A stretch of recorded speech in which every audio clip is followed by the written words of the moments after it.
Hi, I'm Nels Jensen with the Business Press, and we're visiting now with Roy Paulson from Paulson Manufacturing, a Temecula-based company that produces a wide variety of safety products that are used not just throughout the United States, but also throughout the world. We're here at the Economic Forecast event in Riverside that UCR and Beacon Economics are putting on.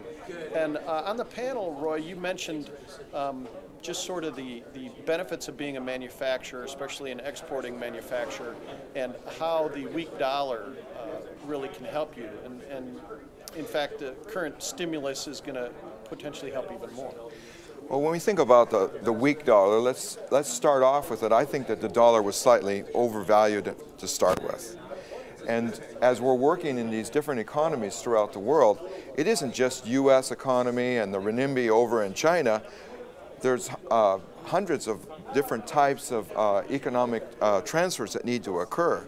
And so, for example, in my case, Brazil is a very important market, and South Africa is an important market. How is the dollar to these different economies? And what it does is it lowers the price of my products. My products, being high technology items, are not as price sensitive as some of the other items that are from here in Riverside County. And if we use the example of the lowly potato, and yes, I know how to spell the word, the lowly potato is something that is very price sensitive. And as the price goes up and down of the US dollar, that potato will have a different price of a significant value difference in where this type of an item is exported from the United States. So what we have to look at is the whole county, not just in my own particular circumstance. But for my circumstance, as the value of the dollar drops, my value of my exports will definitely increase. Right. Now, you made a reference in there as well about innovation and really the need to really develop superior products, because you know that your products become a commodity and become replicated, in other parts. Now, but this recession really has allowed some companies to really get fundamentally sound and realize, how do you differentiate yourself, in this economy? Has that been a lesson for you, or is that just something you guys have had to live well before this recession began?